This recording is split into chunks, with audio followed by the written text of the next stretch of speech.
M.M Out here again with part 2 of the debate on competitive trade in the Caribbean, introduced by R.R. Farley. Mr. Kelman, am I to believe that you are only about manufacturing because of the name or because of maximizing foreign exchange? I always thought, Mr. Deputy Speaker, that when we speak about manufacturing that we are speaking about maximizing revenue and foreign exchange. I was not aware of the fact that the Barbados Labour Party was quite different from the Democratic Labour Party because we perceive manufacturing in that light and that they see it as just a name. Now I know that, sir. Maybe I can change my course and recognize that we are not on the same course. I am saying, sir, aside number 14. Mr. Kelman, no, I am still on manufacturing. I am not about today. I am about tomorrow. That is your problem. Aside number 15. Mr. Deputy Speaker, we have to recognize that we'll always have problems.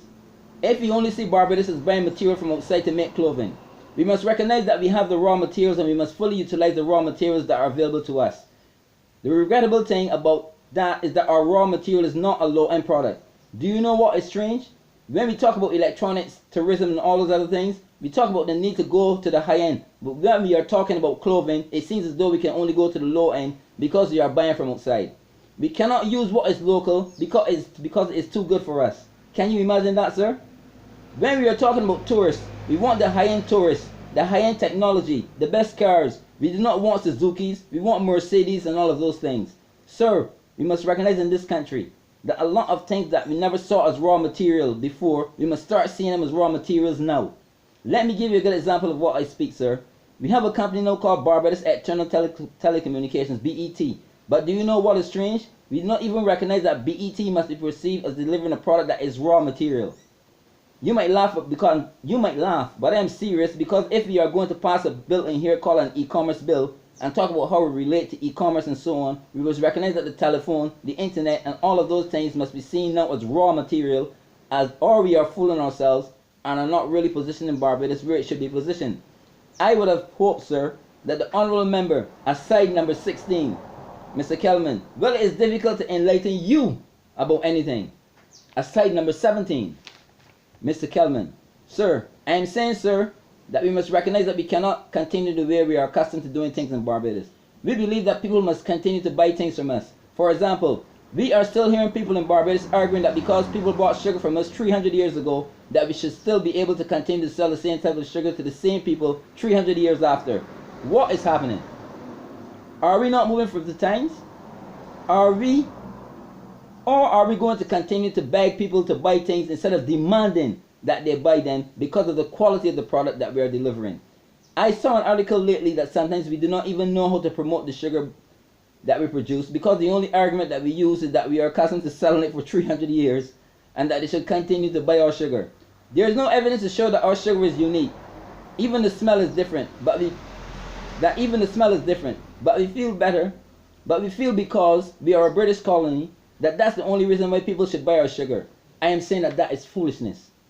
A point that I would like to make, sir, is that we also must recognize that we cannot continue to put critical decisions on the back burner.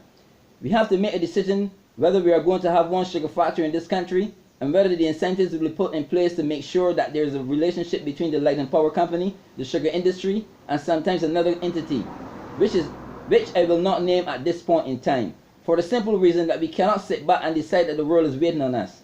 I think that the biggest problem in this country, that we are just sitting back on important decisions that have to be made. We also have to recognize, sir, that there are some companies that can only produce for the local market and for the CARICOM market, and there are some companies that will be able to do 4 or 3. We must come up with a package to suit the particular area that these companies can produce for.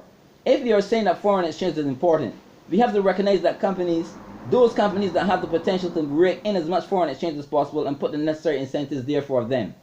I am saying that we should not provide incentives to our companies which are producing for... I am not saying that we should not provide incentives for companies which are producing for the local market, because one must recognize that when they produce for the local market, what they are also doing is stopping foreign exchange from going out of the country. We must start recognizing that all companies are important, but we must also scale them because we are going to need that foreign exchange. If we feel that because the foreign reserves are high because we are borrowing a lot of money, catch-up time will soon be around the corner. I am saying that the minister who introduced this bill today, just because you are coming here to introduce a bill and are saying that you are going to extend the tax holiday to 15 years, that it is going to have an impact on the manufacturing sector. It goes far beyond the number of years for tax holidays. There must be a certain other incentives, and the major incentive is to make sure that we cushion the impact of the energy costs on these particular companies, and make sure that we reduce the costs that they have to incur. And there is a significant reduce in the cost of producing the item for the product going out of Barbados. No tax holiday is going to reduce that cost. That is the point that the minister must understand. What that is important is when the product is sold, but in this age is the cost before the product is completed that is important if you are going to compete. That is the mistake we are making. We feel that we can inflate any cost and need not reduce the cost. Mr. Deputy Speaker, a manufacturer does not have to get on a plane any longer to fly somewhere to see a raw material. Modern technology allows him to remain in his office, and he can know anything about a particular raw material, which means that the same way someone can do it in Trinidad, a man in Hong Kong is also doing it. What is interesting, sir, is that the governments in these countries recognize the point that I am making, and have always recognized that point. But the problem is that we in CARICOM believe that because we have protocols that they are relevant. The truth is that the protocols are not relevant anymore. I must apologize to no one for that.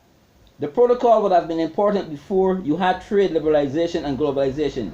As long as the world is one market, nobody can tell me that Trinidad is obligated to buy from Barbados because Hong Kong is the market for Trinidad too. We fool ourselves and we tell people that we have CET, the protocol, and all that foolishness. These are just words now, sir. The truth is that the competitive edge is the important thing, and everybody is looking after their consumers. People must recognize that it's not what government thinks anymore, but what the consumer thinks. Any country which feels that it can talk about having a trade agreement with another government, and then you can produce an item and it will be sold, is fooling itself. Because the consumer in every country can go to the internet and order a product from anywhere in the world. Barbadians need to believe that people do not know. Barbadians need not believe that people do not know what is being produced in the world. That is the folly of the whole issue. We are still believing, even though we brag that we are in the information age, that only Barbadians, sir, are in the information age, and that is folly, sir. I am calling on this government to recognize that even though we would want to be part of CARICOM, and we have certain CARICOM obligations, we also have the WTO to deal with. What was good in the early 90s is not relevant anymore. Thank you very much, sir. And that's all for now on M.M Out There. I hope you have enjoyed and thoroughly grasped what I was trying to say. That's it for now.